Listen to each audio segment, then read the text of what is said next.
En nombre del Padre, del Hijo y del Espíritu Santo.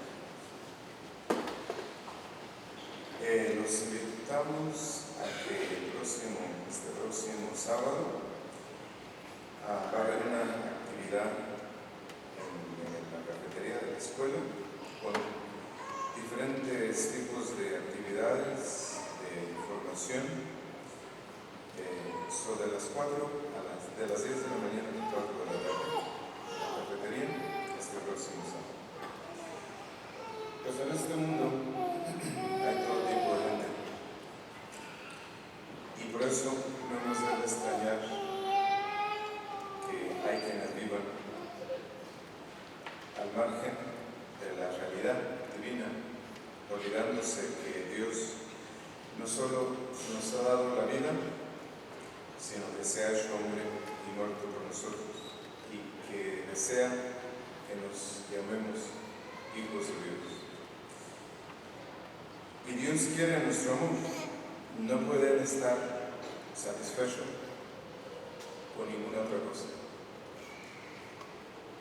Lo que nosotros hagamos por Dios, cualquier cosa sea, no tiene valor fundamental para Dios, porque Él puede hacer lo mismo con un solo pensamiento. Es más, con gran facilidad podría Él crear miles de otros seres que hagan lo mismo que nosotros hacemos. Las cosas que nosotros hacemos por Dios no tienen el menor valor para Dios. Lo que Él quiere es que nosotros lo amemos. Eso es todo. El amor del corazón de cada uno de ustedes para con Dios, no hay nadie que se lo pueda dar, más que cada uno de ustedes. ¿Sí? Es decir, que Dios quiere que correspondamos a su amor con nuestro amor, en la medida de nuestras fuerzas. Por eso, cuando manifiesta su voluntad, es decir, lo que Él quiere que nosotros hagamos, lo primero que nos dice es: amarás al Señor tu Dios con todo tu corazón, con todas tus fuerzas. De ahí que resulte encogida, engañosa y ficticia una vida cristiana que no se fundamente en la práctica del primero de los mandamientos. Desde toda la eternidad, Dios ha pensado en nosotros. En aquel entonces no éramos más que un pensamiento en la mente de Dios. Pero ese pensamiento lo amó Dios tanto, con tanta intensidad, que le dio vida. Porque cuando Dios ama las cosas o las ideas que tiene, lo hace con tal fuerza que les da vida, que las trae a la vida. Y esta es la única explicación de nuestra existencia, que Dios pensó y nos amó con tanta intensidad que no tuvimos más remedio que existir. Y al crearnos, como sabemos, pues nos creó para Él, nos hizo para Él, para que conociéndolo y amándolo, seamos felices con Él en la gloria. Por eso es que Él desea que lo amemos. Y la pregunta fundamental es: ¿cómo querer a Dios? ¿Cómo saber si queremos a Dios?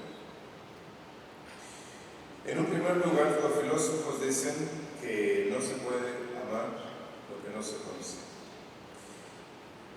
Y a Dios lo conocemos primariamente por la oración. El amor a Dios está ligado íntimamente con la oración. De forma que se podría decir que quien no reza, no ama. Sin oración no hay, o es muy difícil que pueda existir el verdadero amor a Dios. Sin oración no hay amor a Dios, ni amor a los demás. Si no hay amor a Dios verdadero, es una ilusión que yo pueda decir que puedo querer a alguien más. Eso es fundamental. Eso es bien importante. Muchos se imaginan, sin embargo, que es muy difícil hacer oración, cuando todo lo que tienen que hacer es ponerse en presencia de Dios y decirse, voy a hablar con Dios. Y ya está. Eso es ponerse en presencia de Dios. Y una vez hecho esto, pues se pasa a hablar con Dios, a decirle lo que a uno le pasa, los fracasos, las alegrías, las dificultades, a darle gracias, a pedirle perdón. Y eso es todo. Hablar con Dios con todo el corazón y de verdad. Esa es la oración. Déjenme les digo qué es lo que dificulta la oración. Lo único que dificulta la oración, pues es el egoísmo. De tal forma que si no oramos, es por egoísmo. Lo único que nos separa de la oración es el pecado. ¿Sí? ¿Y cuántos de nosotros no nos engañamos diciendo, yo no sé rezar? Si ustedes tienen inteligencia y saben mover la boca para hablar, ustedes deben saber rezar. Entonces, somos como somos ante Dios. Así nos quiere Dios. Y así nos presentamos ante Él. Cada uno puede hablarle como pueda, con la mayor sencillez y naturalidad, que Dios no se fija en otra cosa más que en la buena voluntad. Así, confiadamente, como un niño que cuenta a su padre los sucesos que le ha pasado en la escuela o en el juego, así hablamos con Dios. Esa es la oración. Yo no entiendo por qué tienen ustedes que hacer tan difícil la oración. O menos aún, decir que no saben rezar. Pero volviendo a la pregunta inicial, ¿cómo amar a Dios? Primero, no siempre es lo mismo el sentimiento que el amor. Hay veces que identificamos estos dos términos, y eso no es bueno, especialmente en el terreno espiritual. No es lo mismo un sentimiento que el amor verdadero. ¿Sí? Y hoy por hoy, ustedes saben que en la iglesia pues hay miles de movimientos que promueven solo los sentimientos. Solo los sentimientos. Como no pueden hacer pensar a las personas, porque las personas, la inmensa mayoría de personas no estamos acostumbrados a pensar, estamos acostumbrados a sentir. Y eso es lo que toda esta gente en la iglesia promueve, que ustedes sientan, pues no es lo mismo sentir que amar. Sí, entonces, ordinariamente se dice que una persona quiere a otra cuando siente una determinada simpatía o algo especial por la otra persona. Pero cuando esta manera de pensar se traslada al terreno de la oración, caemos en el error de pensar que no amamos a Dios porque no sentimos nada por Dios. Es decir, no sentimos lo mismo que sentimos por nuestros padres o por nuestros amigos. Por eso es importante explicar en qué consiste el amor verdadero. Y lo primero que hay que decir es que no se puede amar sin conocer. A una persona la vemos, la oímos hablar, la comenzamos a conocer y después de conocida, pues nace la simpatía o la amistad. Y esta simpatía o esta amistad a veces va acompañada de un sentimiento en el corazón que nos hace estar a gusto en presencia de esa persona.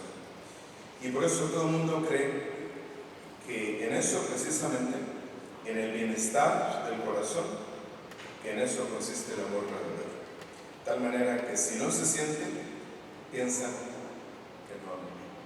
Y eso es un error. Si empleamos los gustos o los sentimientos como medida de nuestro amor, fácilmente llegaremos a la conclusión de que hay muchas personas a las que no amamos puesto que no sentimos nada particular por ellas. Y ese es un error.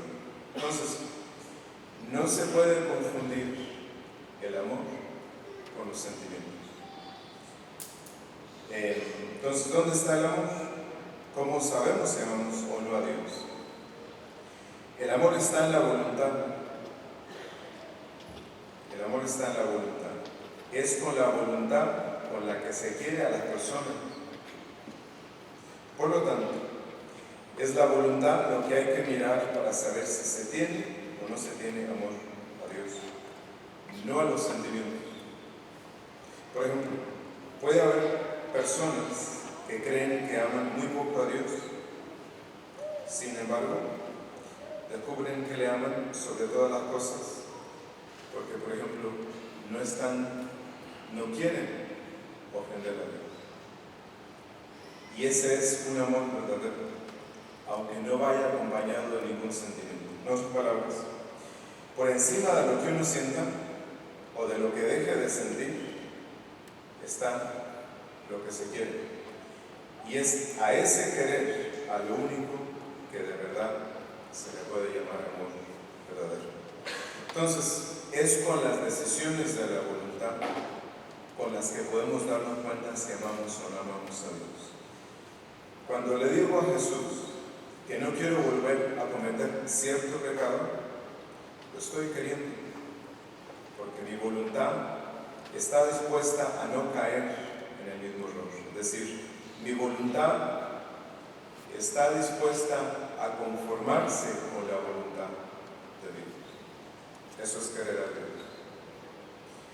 Si decimos que el amor está en la voluntad, hemos de darnos cuenta que amamos a Dios si rendimos o si conformamos nuestra voluntad con la voluntad de Dios. Hacer la voluntad de Dios por encima de lo que a nosotros nos gusta, eso significa amar a Dios. Al final, lo que queremos nosotros no es importante, sino lo que quiere Dios. Y nosotros conformarnos con su querer. Eso es amor verdadero. Entonces, ya ustedes tienen una idea de cuánto aman a Dios o cuánto no lo aman. Cuando amamos lo que Dios quiere, cuando amamos o preferimos su voluntad a la nuestra, es entonces cuando estamos amando a Dios. Y Jesús dice en el Evangelio: si me aman, cumplirán mis mandamientos, es decir, quedarán lo que yo quiero. El amor a Dios no está en los sentimientos. Amar a Dios significa que nuestro corazón está dispuesto a hacer por Él lo que Dios quiere. Así es como comprobamos si amamos o no amamos a Dios. Ustedes pueden engañarse y engañar a Dios pretendiendo que con venir a misa y hacer muchas cosas, con eso aman a Dios. Cuando en el fondo, por ejemplo, ustedes no aceptan pacíficamente, con paz y con una buena disposición, lo que Dios quiere. Eso es lo primero. Entonces, dice San Pablo, el amor de Dios ha sido derramado en nuestros corazones por el Espíritu Santo que se nos ha sido dado. Sin la gracia de Dios, nosotros no podemos amar a Dios. Nosotros amamos a Dios con la misma fuerza con la que Él nos ama. Entonces, una vida que no se centre en el amor a Dios va a ser siempre una vida excéntrica o descentrada. Y si la vida nuestra no se centra en el amor a Dios, ¿en qué se va a centrar? No puede ser posible que se centre en el amor a los demás. Imposible. O nos centramos la vida en el amor a Dios, o centramos la vida en nosotros mismos, en el amor a nosotros mismos. Entonces, amar a Dios implica varias cosas. La primera, pues cumplir sus mandamientos. amar su voluntad. ¿Sí? Que decíamos, la voluntad es la que elige, la que entrega, la que ama, la que da. En segundo lugar, ponemos el empeño en no ofender a Dios. ¿Sí? Que nos duela haberlo ofendido. En tercer lugar, amar a Dios nos lleva a la oración, a buscarlo a Él, a hablarlo en la oración. Buscamos ratos para estar con Él. En cuarto lugar, procuramos unirnos a Él por medio de los sacramentos, especialmente la Sagrada Comunión y la penitencia. Si amamos a Dios, en quinto lugar, amamos a los demás. Los amamos con palabras y con obras, especialmente a quienes Dios nos ha confiado a nuestro cuidado. En sexto lugar, procuramos con la oración y con las obras que otros lo busquen y lo amen. En séptimo lugar, nos duele cuántos le desconocen, le desprecian sus mandatos y su voluntad, especialmente los que han sido bautizados, que ni lo buscan ni lo aman. En octavo lugar, guardamos la memoria continua de Dios. Vivimos en presencia de Dios, le bendecimos, le damos gracias y buscamos agradarlo. En noveno lugar, recordar su presencia que produzca a nosotros alegría y paz. En último lugar, lo buscamos a Él en el sagrario. Sí. Y invertimos en visitarlo unos minutos. ¿Cuánto tiempo no gasta la gente frente a la televisión o con el celular y no gastan un minuto frente al sagrario? No se puede decir que tales personas amen a Dios. Entonces, dice San Pablo, les ruego que vivan de acuerdo a la vocación que ustedes han recibido. ¿Y cuál es la vocación? Amar a Dios, amarlo a Él en Él mismo y amarlo a Él en los demás y verlo en los demás, amarlo en los demás y en los acontecimientos. En nombre del Padre,